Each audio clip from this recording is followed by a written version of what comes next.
Thanks for downloading this episode from Teachers Talk Radio.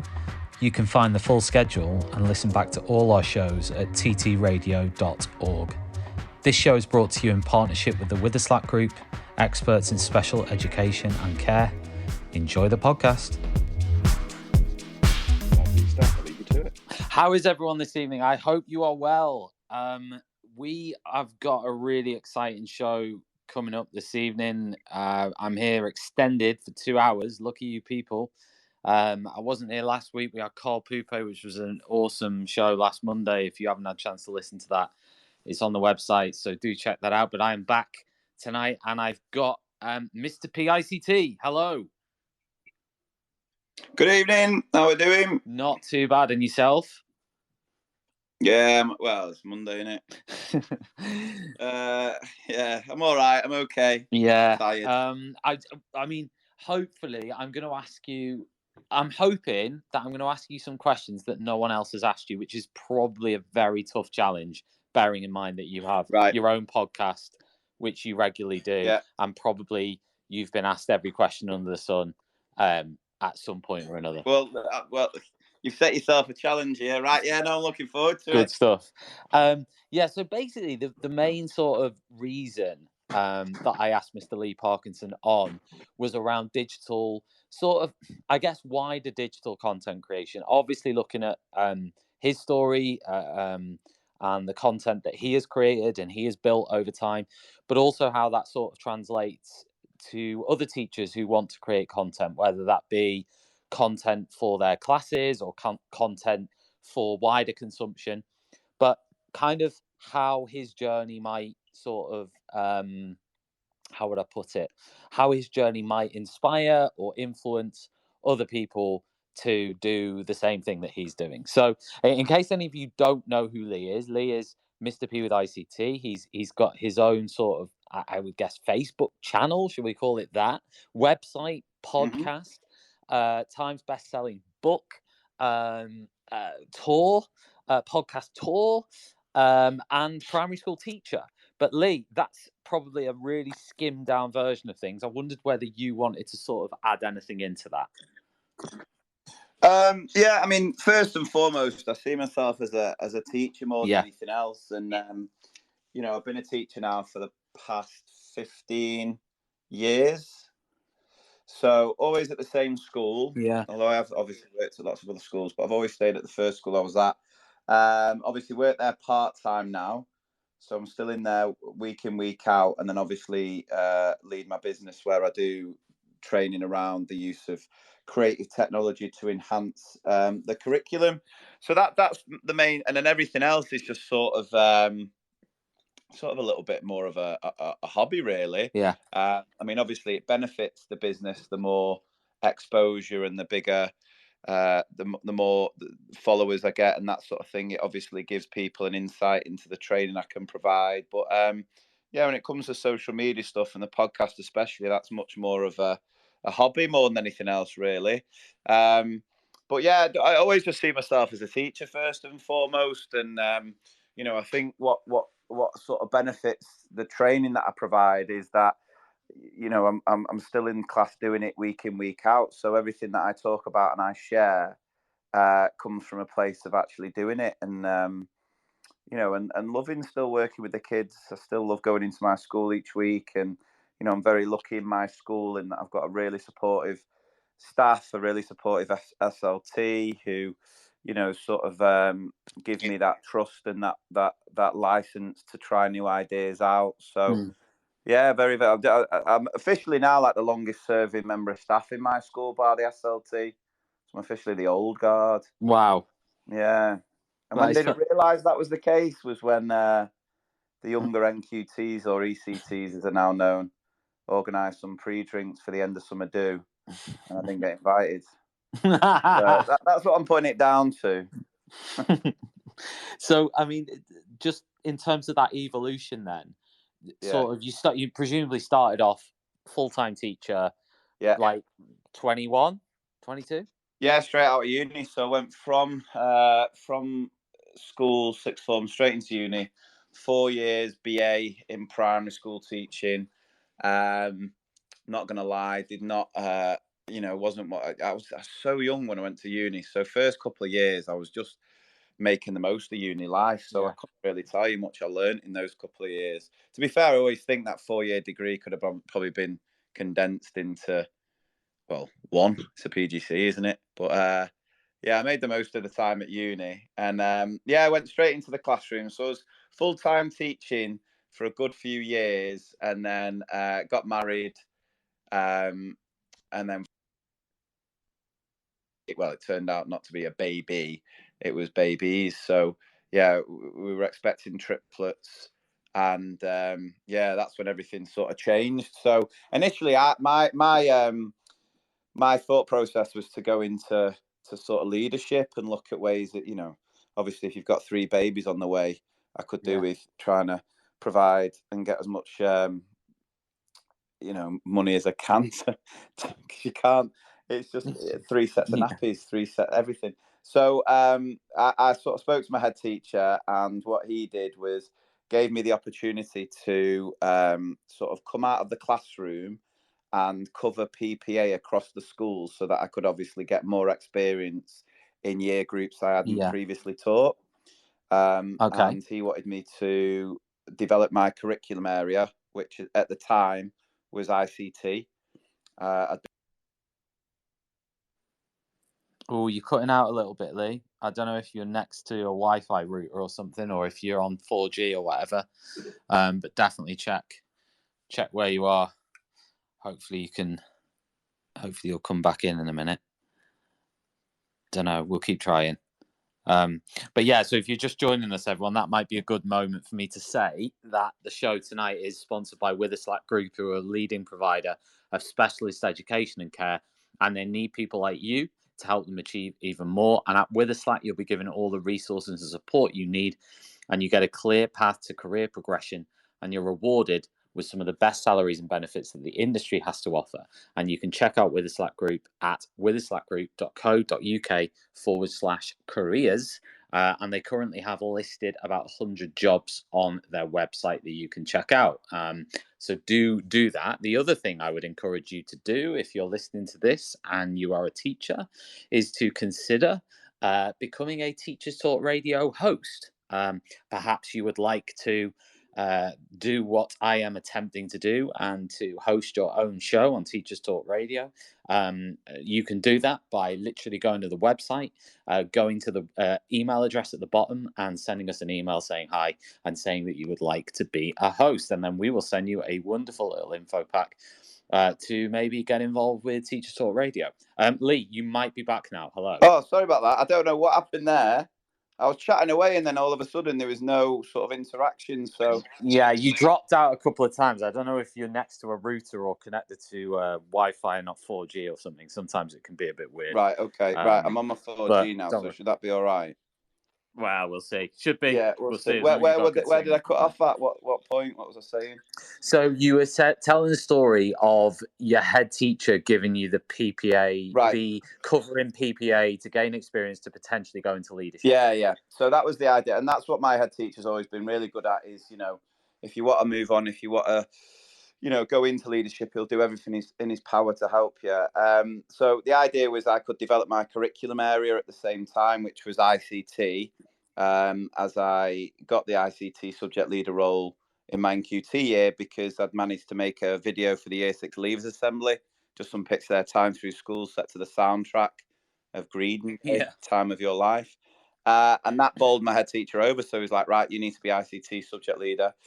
Loved it. I had TLR. I had a TLR for a while that was still a thing for developing a learning platform within the school way back when, which turned out to be a complete and utter waste of time. But yeah, so at that point, I sort of said to my head teacher, look, if we're going to do that, I need to get some iPads. I need some decent kit. Yeah. And he agreed. I got a class set of iPads. And so I started just using them alongside my teaching, just looking at ways in which it could really sort of transform teaching, support children with their learning, sort of make learning more accessible. And at the same time, obviously, everything that I was doing on the iPads, you couldn't stick in an exercise book, which, in my opinion, is a waste of time anyway.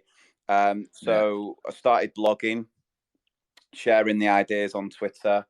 And then within, I'd say, about a year, I'd started getting requests to do training and visit schools. And then Alan Pete, I don't know if you've come across Alan Pete, who was No. an English trainer, sort of did Yeah. CPD training. He's been doing it for years, over 20. He's retired now, earned his well earned, or enjoying his well earned retirement, should I say? And he got in touch and he said, "Look, we've heard some good things. Would you be interested in having a chat, having a meet, and we can discuss about potentially working together?" And I was a massive fan. I've loved his resources ever since I went on one of his courses many, many moons ago. So I was a bit sort of like, I was like, oh my God, if someone like this is reaching out, wanting to work with me, I might be onto something here. And so, yeah, we had a good chat. He said, and what was great about what Alan did for me is he didn't make me work for him. He encouraged me to sort of create my own business and work alongside him. And I know there's a lot of companies out there that would have sort of just made me work for them, under them, sort of things. So, and him and his wife were so supportive in getting my business set up. So I made the decision to sort of go part-time, because I never wanted to leave the So classroom. what year was this? What year was this? What we're talking now? So 2014, 15, maybe. Yeah, round about then. And yeah, so I remember sitting around, the kids are still in nappies, and my wife is sort of worrying, can we take the risk of not having the steady income?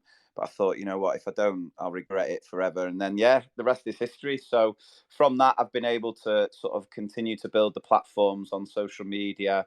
The business is doing well. A bit shaky over COVID, as you can imagine, because you can't visit schools, but been able to bring the virtual side on there. And yeah, it's just been quite the journey, and I'm just enjoying the ride at the minute. What about, I mean, going back there to when you sort of, I want to know what you were like as a kid in school. Were you good? Right. So this is the thing. So whenever we talk about on the podcast, Adam always likes to make it out that I'm this goody two shoes teacher's pet. I just put it down to the fact that I'm probably a little bit more likable than Adam. He used to get in a lot more trouble. I just used to never get caught. That was the difference. I had a bit about me that meant, I wasn't. I enjoyed I enjoyed a lot of elements, but I'd never be considered the sort of, what do we used to call them back in the day? What do we, bods we used to call them. The sort of geeks and keen beans. Bods we used to BOD bods. Okay. So I was never one of them. But I would never say I was like the coolest kid in school. I was just all right. No. Played rugby at school. Had a good group of mates, but we were never. I just never got caught. If I ever did anything, I managed to get away with it. I don't know why. But whereas Adam, he just was blatant with it. He couldn't, for the life of him, get himself out of trouble, sort of thing. So, yeah, I enjoyed school. I had a really positive experience. And I think it's an interesting one because obviously I sometimes speak to teachers on my training about what gets you into teaching. And it's amazing. Majority will always say there's one particular teacher that they had that just really had such a profound impact that they wanted to pass that on to other children. But I've met a couple of teachers who were like, I never had anyone. I never had a decent teacher. So I didn't want anyone else to go through that experience. But yeah. So yeah, I did enjoy school, and I think to want to come back into it, yeah, you have to, I suppose. Yeah, yeah, of course. I mean, the only reason I ask that is, I guess so. I mean, I wanted to talk to you about that sort of phase where you've come out of uni, you're going to primary teaching. There aren't many men in primary teaching, are there? So no.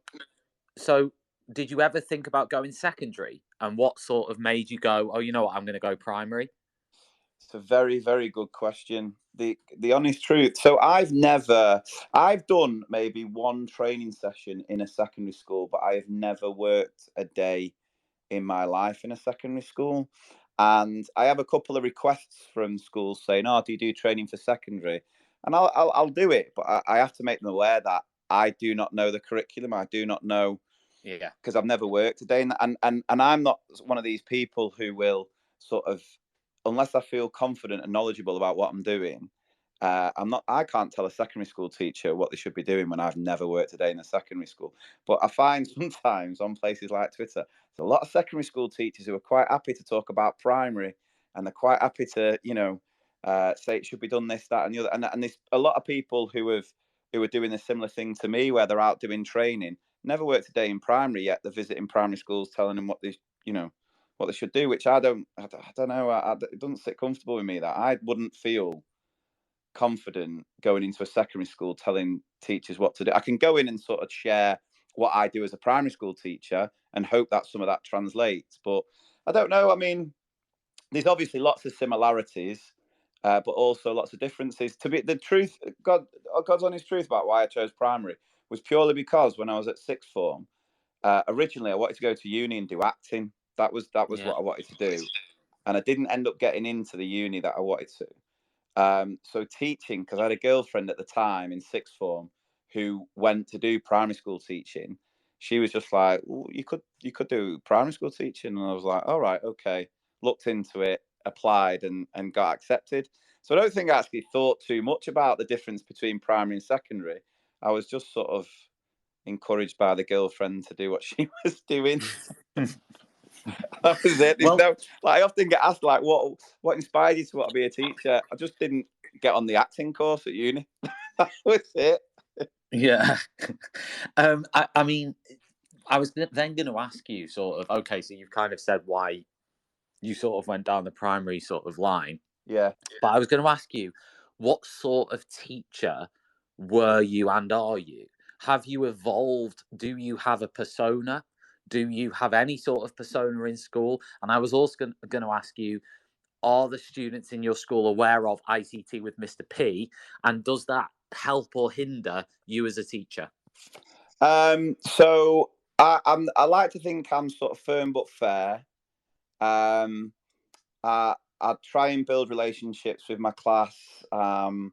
I wouldn't say, I wouldn't imagine many of my students would say I was the most strict teacher. But then I just try and enjoy it. Just try and be positive and make the most of the time. But I have evolved massively. Definitely evolved. And when I first started teaching, certain things that I would prioritize my time doing, over time I've come to realize a waste of time. So I always remember when I was at uni, and I was on a placement, with a fellow student who was one of the busiest teachers you've ever met in your life. I mean, she had files and folders coming out of her backside. She really made me feel like I should be doing more. And I always, and so when the tutor, the sort of mentor came in from uni, I was worried that, I was crapping it really, like, oh, she's going to have a go because I'm not got anywhere near the same depth of folders, and and then she just turned around to me and was like, listen, you do enough. You do, I wouldn't say you do bare minimum, but you do enough to get yourself through. But look, you'll have a better life outside of teaching, and sometimes I think that's more important, and that stuck with me. That so, I try and be, and what I'd say the way I've evolved mostly is like I'm at a point now where if I get asked to do something and I don't think it's going to have an impact on teaching and learning, I'm not going to do it. I'm going to do it. I'd say a piece of advice someone told me, which I don't know if I should share and encourage, but one teacher said, "My best working smarter, not harder trick is never reply to the first email." I've heard that. If it's important enough, they'll email you again, which I quite like. So yeah, as far as what the kids, kids are obviously aware, and the thing that I always say to them is like, look, you shouldn't be on there. As a primary school child, you are not old enough to be on any of the platforms. So you don't mention, because it's not, when I'm in school, I'm a teacher, and some of the kids will mention the odd thing, but I'm like, look, you shouldn't be on those platforms. I'm quite happy to tell your parents that you're on them and you shouldn't be, that sort of thing. But a lot of the parents, follow and have seen me on this, that, and the other. And what's been good about it is I sort of use my platform to sort of help the children in lots of ways. So if we do a project and I'm looking at connecting with authors, or that's what Twitter's great for, being able to give my pupils an audience for the learning that they're doing. And this is something I've been talking about and doing for best part of a decade now. It does have a huge impact because for me, I never want the kids to be doing work for me. I want them to have a bigger purpose. I want them to have a bigger audience. And so through social media, you can give them that audience. And that's not me saying you have to have a big following or anything like that. But whatever book you're studying with your class, Yeah. if the author's on Twitter, connect with them, share some of the children's work. Most authors will, they will get back to you. They're brilliant for that. Yeah. True. So yeah, I try and use it as a positive thing, because for me, when it comes to social media, don't get me wrong, there are endless positives, but there are also lots of negatives. For me, it's all about the choice we make. And in 2022, most adults don't really have a choice about using the internet. The choice we Yeah. make is how well we do it. And to be fair, most of our children are the same. They are connected. They're on these devices.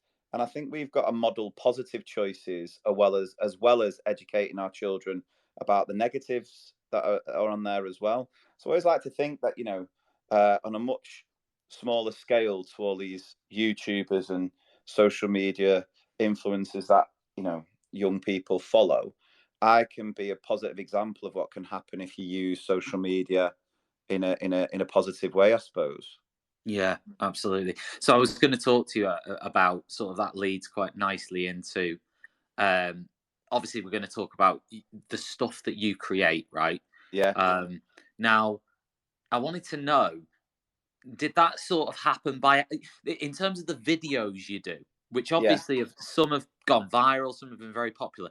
Did that sort of happen by accident initially? Or did you sort of go, I'm going to start creating this sort of content? Yeah, but it was sort of by accident. But again, it sort of evolves with the way that the internet's going. So whatever the sort of the viral sort of type of content that Hmm. is engaged. So like at the minute, it's TikTok, isn't it? TikTok is Yeah, taking over that short form um, type of content. Sometimes it's lip syncs. Sometimes there was a period of time where Facebook for me was my um, main platform, and they wouldn't push anything unless it was longer than 3 minutes. yeah, So there was a period of time where every piece of content that I made had to be longer than 3 minutes, otherwise it was going to get absolutely no reach at all. Whereas now it's gone from and I'd have to sit there and I'd write out ideas and I'd plan out stuff. Whereas now it's a weird one now, because on TikTok it's a complete and utter lottery. Like there's times where I make a video and I'm thinking this is a good one, and it'll get next to nowhere. Then you can do a silly little lip sync that's like 5 seconds long that takes absolutely no effort at all. Next minute it's like 1 million views, yeah, and that becomes a bit of almost like a challenge, and it becomes very addictive. Because, but yeah, so the way it all sort of came about as far as the videos was, it was just sort of a natural progression from. So as I first started, I was obviously sharing a lot of ideas for classroom use, and mainly looking at technology. And then obviously as my business grew, I sort of had to pull back on that a little bit, because otherwise, if everyone can access all your CPD for free, you're not going yeah. to then be able to do training. So then it was like, well, how can I still offer, content to Something. people? Yeah, Yeah, offer something. And initially it was just starting with like memes, when they were like the biggest thing. And then as I suppose as the technology developed and it was a lot easier for you to create video content of yourself through the progression of the iPhone, for example, it made it easier to then film yourself. So it would be, 10 types of teachers for that you'll find yeah, doing this and that sort of thing. And then you get inspiration from other places. So a lot of the time I'll see something that might be sort of aimed at a different industry or a different sort of context. And I'm going, oh, I can adapt that and I can apply it to teaching, and I can make a funny video about that. So yeah, and that's become a bit more of a hobby, really. yeah, And obviously it's really helped my platform grow massively. I think it's all about just creating relatable content. So one thing that most people will say to me is that you say what most of us are thinking, but yeah, for some reason are too afraid to say. And I think that's what my platform is able to do. Is it's able to, and I'm so appreciative of everyone's support and the messages I get. So I had one just a minute ago from a teacher who said, oh, I've had the worst Monday I've ever had. It's been absolutely dreadful. but I've It just wasn't me, seen was it, Lee? No. Well, but I've just seen this video that I've just seen this video that you posted, and it's put a smile on my face. It's made me realise that I'm not the only one, and it's like, well, there you go. If I can do something that helps in some way, shape, or form, whether it's you get a bit of inspiration for a classroom idea with the technology, or you just sit there, watch a video that puts a smile on your face, and you think, oh, I'm not the only one. I'm not the only one going through the same sort of struggles and that sort of thing. What's your most favourite and least favourite social media platforms? So see, it's difficult because this social media as a whole, I have a lot of issues with. So, Facebook is my biggest platform. That's where I've got my biggest following. But there's a lot of things that annoy me about sort of Meta, and I think from a teaching point of view, we most definitely need an independent regulation body who can keep tabs on, Zuckerberg saying, oh yeah, we police it and we do this, that, and the other. You don't if your main goal is making money. You're not going to police it properly. And so I do have issues on that side of things. TikTok's probably my favorite at the minute. Yeah. And I actually say with TikTok is, don't get me wrong, there's so much garbage on there. But if you can curate the right sort of For You page or your feed, I tell you what, I've probably learned more and got more ideas for using tech in the classroom through TikTok over the past 6 months than I've done anywhere else, because it is a treasure trove of, and it's all about following the right people. And so, for example, my big thing at the minute, and one thing that I'm really starting to dabble with and explore, is the use of AI, artificial intelligence. And through TikTok, I've been able to sort of curate a wealth of websites and resources that at the minute I'm sort of testing out and I'm using in class. So don't get me wrong, there is a lot of, and TikTok's certainly not one that I'd suggest any primary school kids on. But again, it's all about the choices you make. If you can use it in a positive way, if you can curate a good sort of feed, it can be really, really useful. And there's loads of really inspiring teachers and educators on there sharing some really good stuff. I'd say my least favourite, and this is going to say, I'd say is probably Twitter. I know, I knew you were going to say that. Yeah. Purely because, I've come to the conclusion that you cannot argue with anyone on the internet. And there's no point. So when I go on Twitter, and I've had people trying to get a bite out of me, and it's really hard because you want a reply. But the thing is, you'll never win. Even if you're in the right, you never win. So I don't know. It's just sort of a bit. What's the word? It just can be quite toxic in parts, can't it? It can be really positive, and don't get me wrong. Again, some great people on there sharing some really good stuff. And what I always say to students whenever I'm working with student teachers is, you probably don't get me wrong. Teaching's in the worst state I've ever known it to be in. However, one positive is you have social media, which allows you to connect with so many amazing educators from around the world.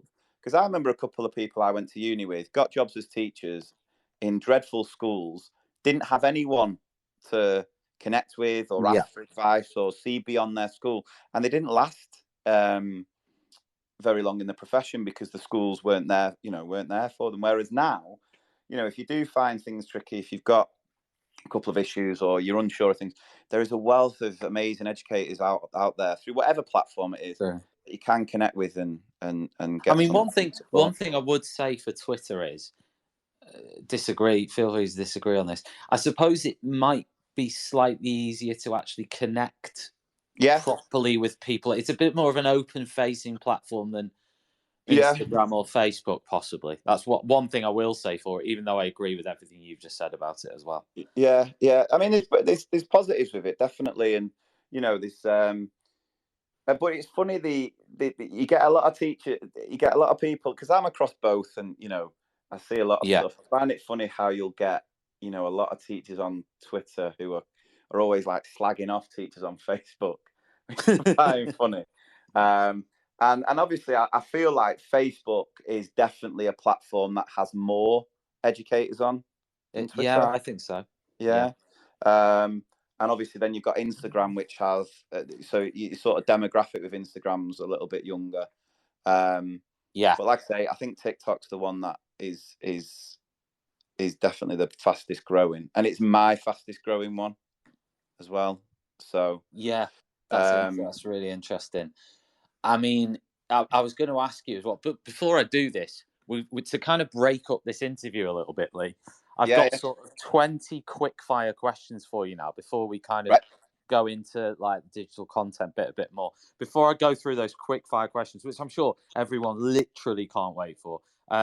Before we do that, I'm just going to point everyone to the pinned tweet at the top of the space with a Slack group. So if you're interested in some of their events, you can click on that pinned tweet, go through there, have a look at what they've got on offer. And they've got plenty of free webinars coming up, which can support anyone who works with students.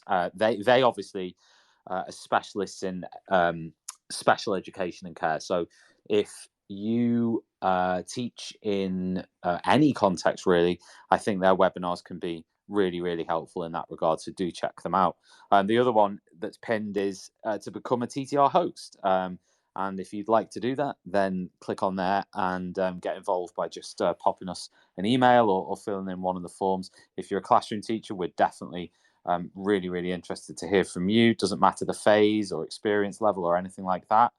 We'd love to hear from you. So Lee, quick fire questions. Are you ready? Yeah, let's go. The book you would buy a friend if you walked into a secondhand bookshop. The Alchemist. Oh, good one. Really like that book. Yeah.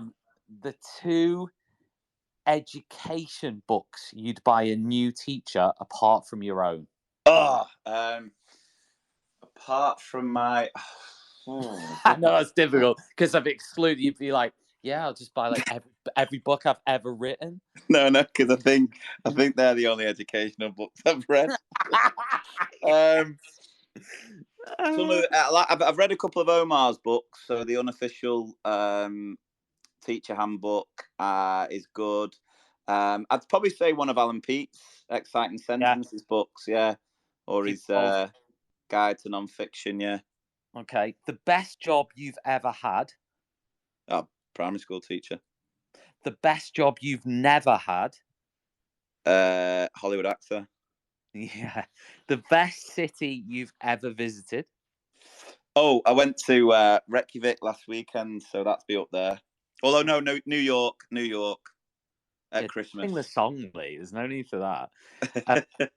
But yeah, okay. Why Reykjavik then? That's an interesting one. Why just beautiful, just beautiful, yeah. Stunning. One of the most picturesque places I've ever been. Beautiful. Interesting. Favorite all-time quote, if you have one. Comparison is a thief of joy. I like that. USA or UK? UK. Continental Europe or UK?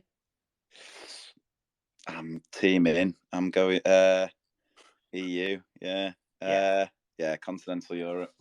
Does that include us as well? Are we in that now, or is it separate? Which one?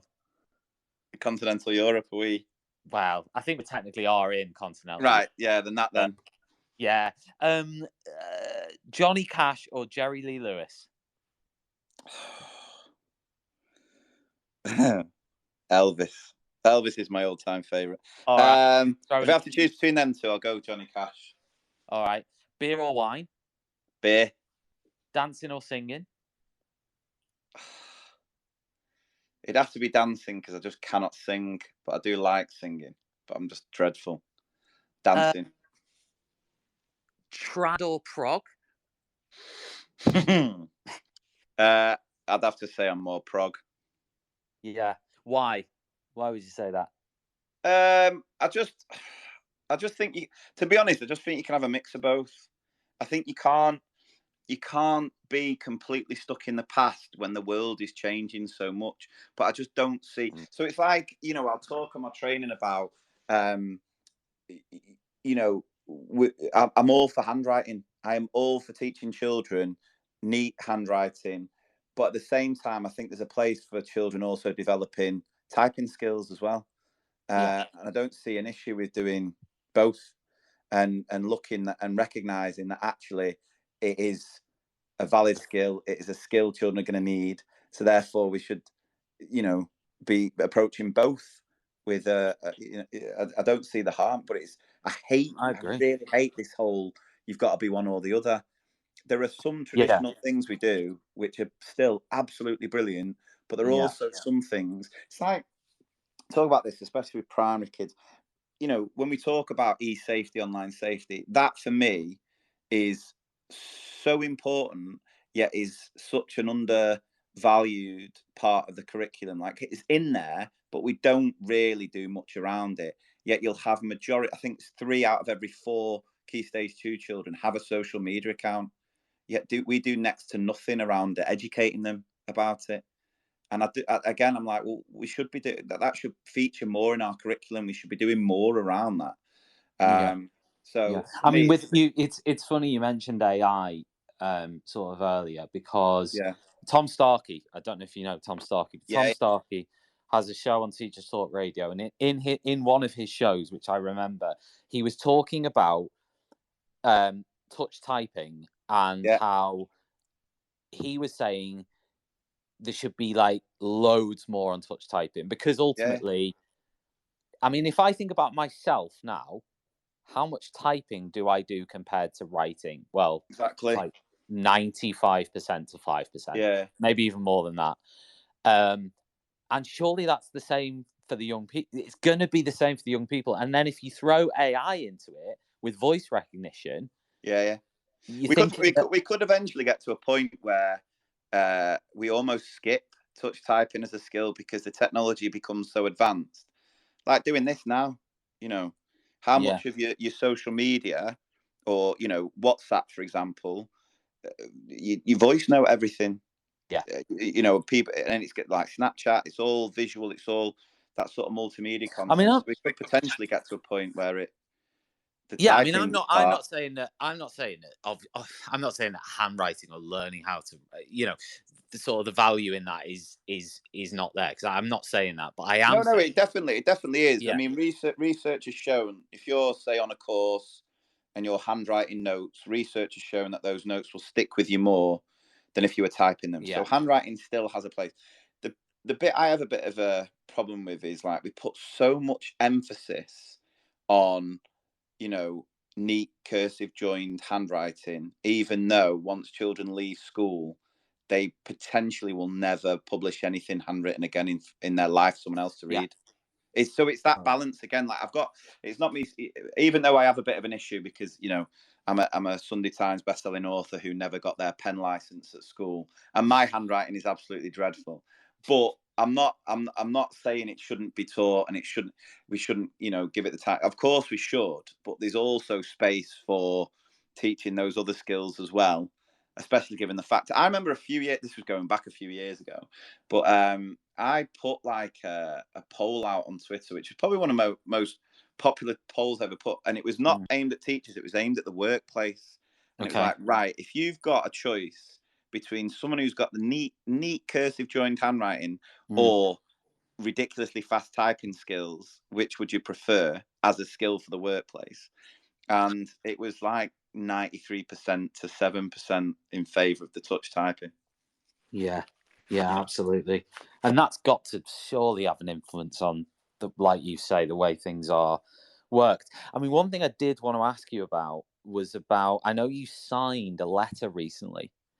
Yeah, You're probably thinking now, bloody hell, have I missed my tax returns? No, but you did sign. You did sign a letter recently for the Educators Alliance, which is a group that sort of supports, I guess, broadly supports the report by David Blunkett and the yeah, Labour Party around reforms in education. I know on your Facebook page you've put out a few posts about the report, asking what people have thought, and so on and so forth. yeah. I wondered I wondered what your key takeaways from that report have been. Um, I mean, again, just probably more the progressive side of things, and the focus more on just moving with the times. Really, I mean, I absolutely hate the current government and their. I said on the podcast last week, I can't think of a single thing based on the fact I'm a primary school teacher. So I'm talking from my experience as a primary school teacher before anyone say, well, actually, in secondary, they've done this.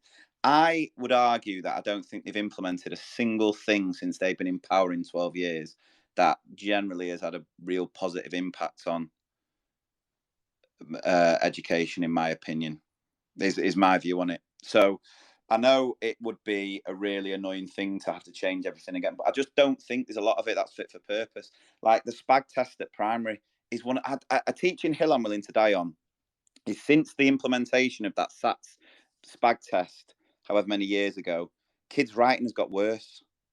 Kids' writing is worse.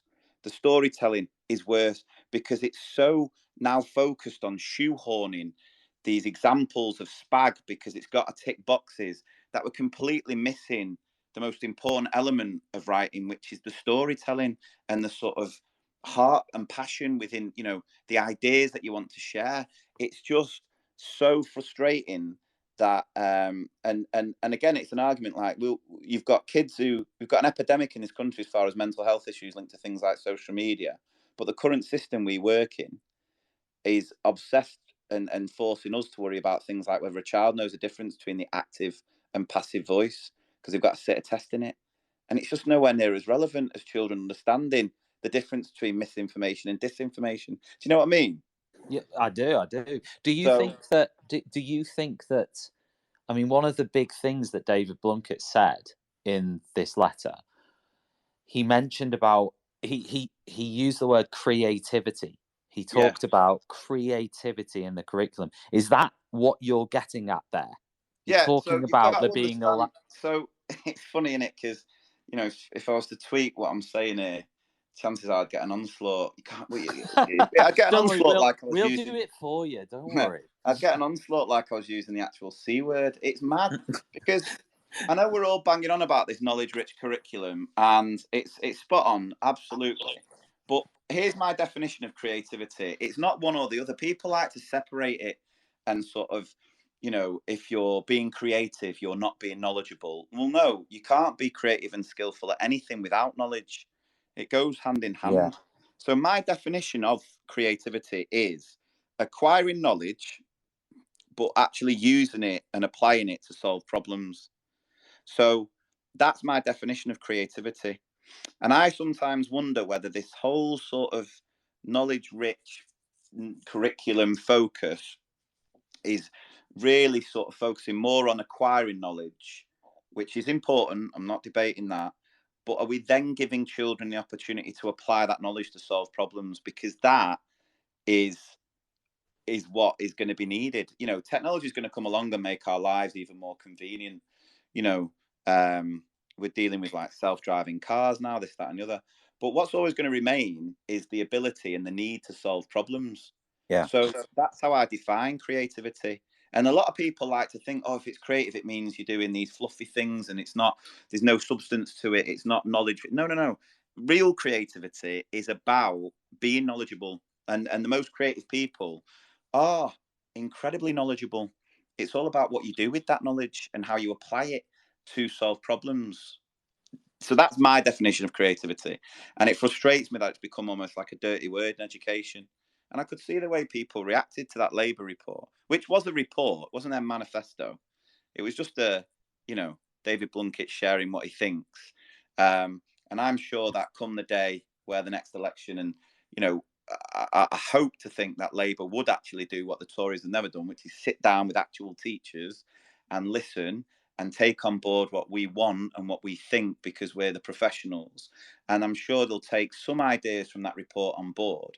The thing for me is, from starting work towards the end of the Labour government to now see the impact the Tory government have had on education, there's no one in a million years I could even consider supporting what they've done. You've got a system where, you've only got to look at the DMs I get. I'm sure you're the same. You must get the messages I get from teachers on a daily basis who are at breaking point, mainly through workload and that sort of thing.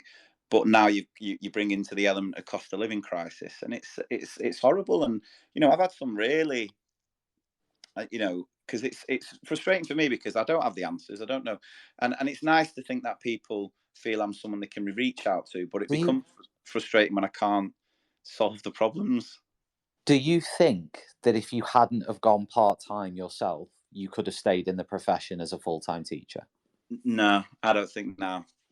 I don't think now I Because could have. I don't know for me. Well, I mean, I sort of left the profession about 16 Yeah, times and then sort of re-entered each time. yeah, But yeah, like I now for the last 2 years have been part-time, or I've been doing sort of temporary contracts and yeah, so on yeah, and so forth. And I just feel that it is incredibly difficult to be a full-time yeah, classroom teacher now and survive for more than a couple of years. yeah. And don't When get me I wrong, that all started, depends on the school.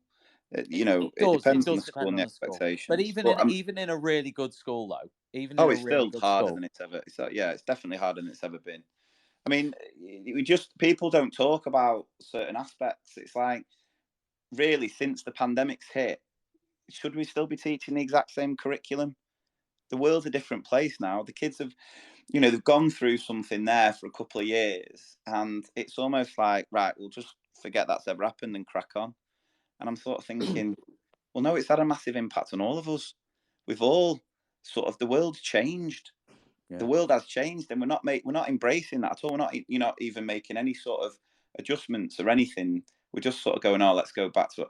And it just really does frustrate me. It's like, you know, and I'm fearful of what's going to happen in next week when they announce this new budget, because I just don't know how it's sustainable if it's not funded correctly, education. I And mean, do you have any, to play devil's advocate, do you have any sympathy for those who would say that COVID and the war and all these other things in the last couple of years would have been difficult for any government to deal with? well, yeah, but let's be fair. I mean, they are, but every other country, like our GDP shrunk by what was it the other day, like 0.2%. Yeah, every other country is nowhere near as bad as that. Mm-hmm. So, Mm-hmm. and ultimately for education, the way I see it, and this is, I will be voting to strike, and I hope that if we are going to do that, if we are going to strike, the best possible chance we've got is if we all do it. And I completely understand people's reservations, but if we really want to take a stand, but there's part of me deep down, and even though I know striking is the right thing and we should all be doing it, I just think with this current government, they don't care. They don't, because ultimately their goal now, between now and the next election, is to win the next election. And I'm sure I saw on Twitter it was something like 80% of teachers do not and will not ever vote for Tory. So if you're looking at it now as a Tory and you're trying to win the next election, would you go out of your way to support a profession that you know will never vote for you? Surely your best bet now is to focus on people that you might be able to influence and make vote for you. So I worry that in this next budget, and it's the same for NHS staff, they're just not going to look after us, because they haven't done. They haven't done. You look at the retention issues. We had a little bit of a pickup after COVID, didn't we? I think a lot of people sort of looked at teaching and thought, actually, this is a career that is stable, and then I think we've got the worst recruitment numbers ever.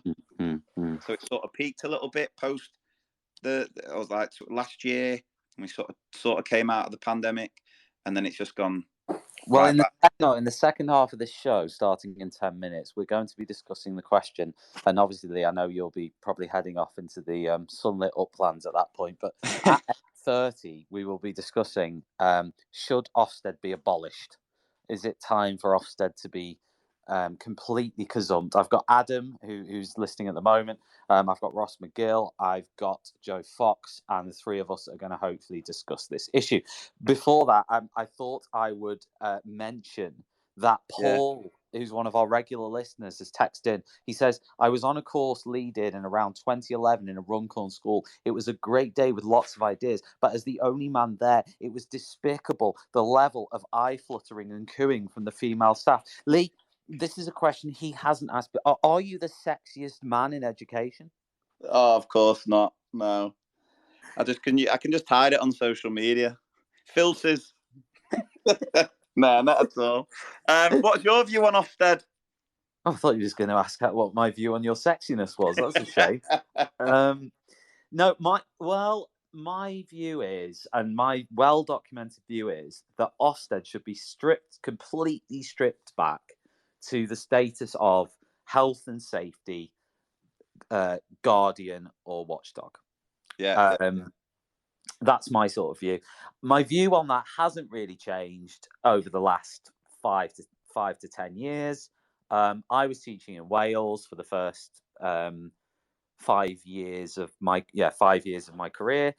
They have Estin. That was kind of like a different. I mean, it didn't feel as harsh as Ofsted. But we're going back now to 2007 to 2013. So it was perhaps a different world then. Yeah. Anyway. Well, I don't know if you've seen the new Welsh curriculum. So when I was talking about, being a bit more progressive as far as embracing the online safety, they've got that digital literacy framework, which is at the forefront, which I really, really do like. And it's interesting. I did a course in Wales recently, and I always ask the question, we have these workload reduction toolkits from Ofsted. Everyone bangs on about wellbeing and workload. Just to show of hands, how many of you think your workload's got any easier in the past year? And for the first time ever in years of asking this question, these two teachers put their hands up. And I said, all right, I'm really interested, because no one ever puts their hands up. Yeah. Like, what makes you say that? And they were like, oh, we used to work in England, we now work in Wales. So I was like, oh, there you go. But my view on Ofsted is it's similar to what you're saying there. Like, ultimately, Ofsted is a regulation body, and they've just got far too big for the boots. And I think the biggest lie in education is Ofsted's logo, like Ofsted's slogan. So if you look on the Ofsted website, they'll have Ofsted raising standards, improving lives. And I just think that's ridiculous. Ofsted don't raise standards. Ofsted have never, in all my time teaching, done anything that's made me a better teacher, ever. And I don't mind that. I've got no issue with Ofsted checking schools. That's what they do. They check schools. And they really should be checking safeguarding, health, absolutely that.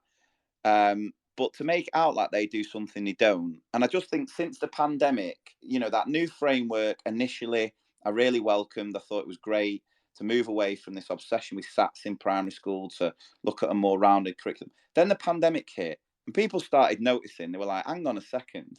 You got these inspectors doing absolutely nothing here to support schools. This body who should be there to set the standard have done absolutely nothing for 2 years. So then they just seemed hell bent and relentless on trying to justify their own existence. That actually, I just don't think they realise the detrimental impact they're actually having on schools at the minute. And for me, from all the travelling that I do and visiting schools here, there, and everywhere, the general inconsistencies from inspectors is astounding. Like that's what got to be one of the worst things, because there's just no communication on their side. They'll say like, oh, we've put this out, we've put that out. They should be going out of their way to be as proactive as possible to get their messages across around things like workload, for example. Because the one thing that I can't stand, and if there was a room 101, there's a staff room 101 on Teachers Talk Radio, right, where we put loads of bad things. And Nathan, who is his head is just below yours on the screen at the moment, he's obsessed with you. When I mentioned I was interviewing you, he got very flustered. He started, I don't know, it was really unbelievable. He'll probably talk in a minute because he's adminning this space. He doesn't want to defend himself. But he got very flustered and very red in the face. Redder than my hair. Thank you. But you might be thinking, oh, you'd put Ofsted. I'm not against the idea of Ofsted. There has to be a level of accountability, absolutely. But the thing that I cannot stand in education are mocksteds.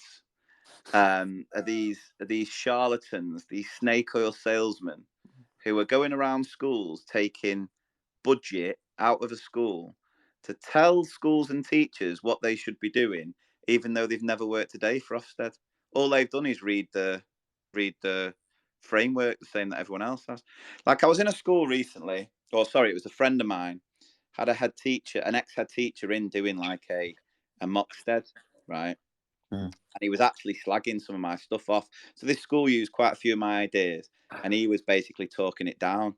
No, Ofsted won't look at that. They won't look on Seesaw. They won't do this, that, and the other. You've got to get everything in a book, etc., etc.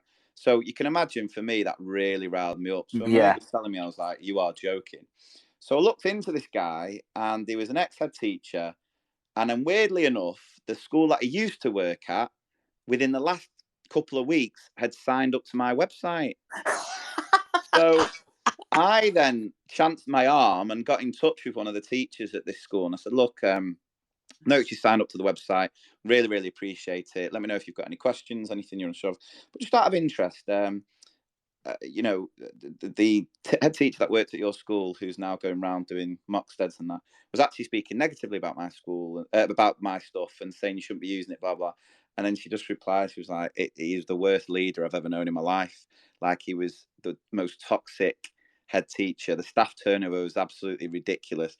And you just think, and my mate then said, "Well, yeah, he was sharing videos of his old staff where he was doing mock deep dives with them, and the staff are literally shaking in the video, like out of nervousness, you know, being nervous and anxious." And I'm just like, and he's taking money from schools, and it's not improving the outcomes for the kids. Like, my training, my aim with the training, everything that I do, is to hopefully help teachers. The social media is all about putting a smile on people's face and making us feel part of the teaching community, that we're not the only one. But when it comes to the training, if a school's put me in, my main goal, but being a teacher myself, is like, look, by the end of the day, if I've not given you a handful of practical ideas that you can take back to class, and it A, makes your life easier, it B, has an impact on teaching and learning, and C, removes barriers to make learning more accessible, then I've not done my job right. And that's my main aim. It's not, and it just really frustrates me that we've got this culture that shouldn't, because if I was an inspector and I went into a school and found out that they'd had a mock stead, requires improvement straight away. You know what I mean? It just be no, no, no, don't care. That is absolutely ridiculous. You're done for. And Ofsted could quite easily put an end to that if they had someone who was speaking out and put into. I know they had a while ago, didn't they? That Sean, what was he called? John Hartford. Yeah, and I really, really had a lot of respect for him, because he would put to bed those myths. And I know he took a lot of brunt of negativity from people who had bad inspections, but I thought it was a really good way where he was able to put to bed myths, and but they just need to communicate better, because the worst thing is not necessarily Ofsted, it's the way schools react to Ofsted because of hearsay. Oh, I heard this happened at that school and that happened at that school, and ultimately there's no one to regulate the regulators. Who do Ofsted answer to? I So mean, I some of the wanted horror to throw in stories. that, do you think that, though, comes down to, I mean, there will always be sort of hearsays and myths and whatever. And my point would be that because those will always exist in the current system of inspection, does that mean that the current system of inspection needs to change? Because that those myths and those hearsays that need correcting wouldn't exist in the first place without, again, this is not me arguing this is just But what if it was the system that didn't grade? What if, right, rather than us all chasing these grades, which we know are utter rubbish, we know don't actually mean anything, it's a roll of a dice as to what inspector you get on that day, who has such a perception of what education should look like. Because no matter what, you bring your own interests, your own outlook on education anyway. So what if it was a case that Ofsted got rid of grading, and what you would get is you'd get a team of inspectors who came into school and they wrote a report, and they basically in the report highlight 3 strengths and 3 weaknesses.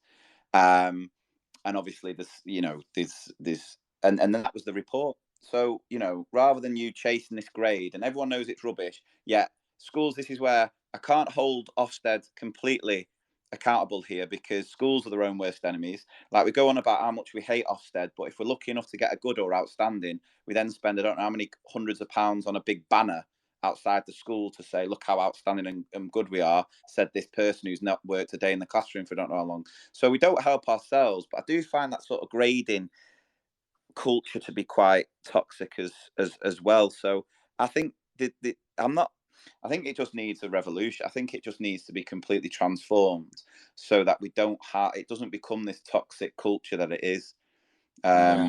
Yeah. I mean, I was going to ask. We're coming to the end now. I'm going to let you go soon, Lee. And I really must say, before I do that, it's been absolutely brilliant. Thank you. Of hearing your thoughts and opinions on different things. I appreciate it's taken me the best part of my career to get hold of you and get you to do it, but it's been wonderful I know, when it finally sorry happened. about that. It's just No, been it's not your fault. I was only joking, by the way. No, But it's been brilliant. I was going to ask, I mean, with taking everything you've said in the last 10, 15 minutes, you've got your opinions there, you've got your views and strong views on the way things are. And other things, does your leader in your school or leaders in your school, do they sort of just let you, do you have any fear? Do you sort of go, you know what, I can say and whatever I want? Because there no, is a lot of fear out there. Within reason. Yeah. You know, my head teacher is incredibly understanding.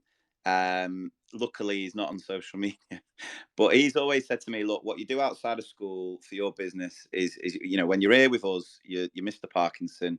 When you're outside of school, you're Mr. P.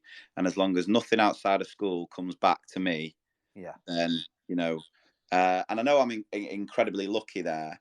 And you know, I am opinionated, but I don't think, you know, whenever I take digs at, for example, you know, toxic SLTs, it's never referring to my SLT because I won't be doing what I'm doing.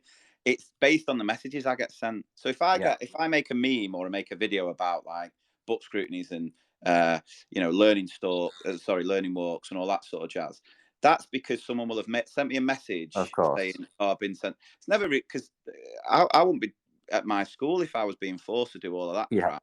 Do you know what I mean? So I think sometimes that people are like, "Oh no," but at my school, I'm trusted, and you know, I'm trusted as a teacher as far as work, you know, as far as workload. So I don't do all the fat. And this is the sort of, because there is a different way. There is a way in which you can, you know, I think you can be an incredibly effective teacher and have a decent work-life balance. I think that is possible. And you know, I try and aim for that with the days I do in my school and on my training. I'm trying to strive for that. And don't get me wrong, some people don't like it. So I am very, even on my training. But again, Mr. P, though, I would say, I just called you Mr. P. How pathetic's that? I'm sorry, Lee. No, you're right. But I would say that, like, I'm talking for both of us now, me and you, because we are part-time or because we work on a flexi basis. Yeah. We are at an advantage versus someone who, yes, works in a good school, but if you're full-time classroom teacher, I just think it doesn't. Yes, it makes a difference if you work in a great school and you've been there for ages and you're trusted and everything else. I've been in that situation, and yes, it is much better. But in the current climate, I just don't know if, based on how many teachers have messaged me in the last few months saying I'm leaving. I mean, even in the last couple of weeks, I've seen 2 tweets from really talented professionals on Twitter. One of them, really talented MFL teacher, I'm leaving the profession. Another one, long time, really experienced geography teacher, very talented, leaving the profession. That's 2 in the last few weeks who are what I would call top professionals who are walking away, and full-time professionals. Just so really sad, isn't it? It is just really sad because I just don't think it needs to be that way. And I'm not saying I've got all the answers. No. But wherever I can, I'll you know. And it's funny, I was just saying on my training, sometimes, you know, majority, I'd say 95% of the time, the SLT who put me in are on the same wavelength. They want to bring in that change and look at ways in which technology can help. But I will get the odd one where I'm booked in by an SLT, or I'm not booked in by the SLT, I'm booked in by the teacher. The SLT know little to nothing about it. And you just know, as soon as I make a comment about like marking or something like that, I'll say something about marking, and you can just see the room, the tension in the room, and you can just tell straight away, this is a school where they do all of this crap. And I will always talk. I'll never back down from talking about it. And I've had a few run-ins with head teachers. I remember one particular head teacher, by the end of the day, basically said to me, well, she didn't say, she waited until I left and then sent an email, which tells you everything you need to know about that type of head teacher, basically saying she wasn't going to pay me. And it was put purely because I was asking questions about, you know, if you do this, is it actually going to have an impact, this, that, and the other? And wow. And again, I had messages from the teachers saying she's like, you know, she's really bad. But and But sometimes it's a case of just holding a mirror up at people. That's all I think I do, is I say, look, this sort of the accountability, the expectations isn't what's going to bring the best out of your teachers. And some SLT don't like that, don't like it being, me sort of a questioning. And it's funny because it tends to be what all the teachers are thinking, just too afraid to say. But that's a very rare occasion. Majority of SLT I come across are absolutely brilliant. And a lot of the time, it's not the SLT that are the issue to move it. Sometimes it's the teachers themselves, because we are creatures of habit, and we it's hard to break the habit of a lifetime. So sometimes you can find that you've got teachers who you give these new ideas to, and they'll be like, right, okay, yeah, I can do that on the iPads, for example. But then how do I print it and stick it in a book? And then going, it doesn't need to be printed and stuck in a book. So, it's everyone trying to move forward to hopefully get to a better place with it all. You've been listening to Teachers Talk Radio. Tune in live and listen back at ttradio.org.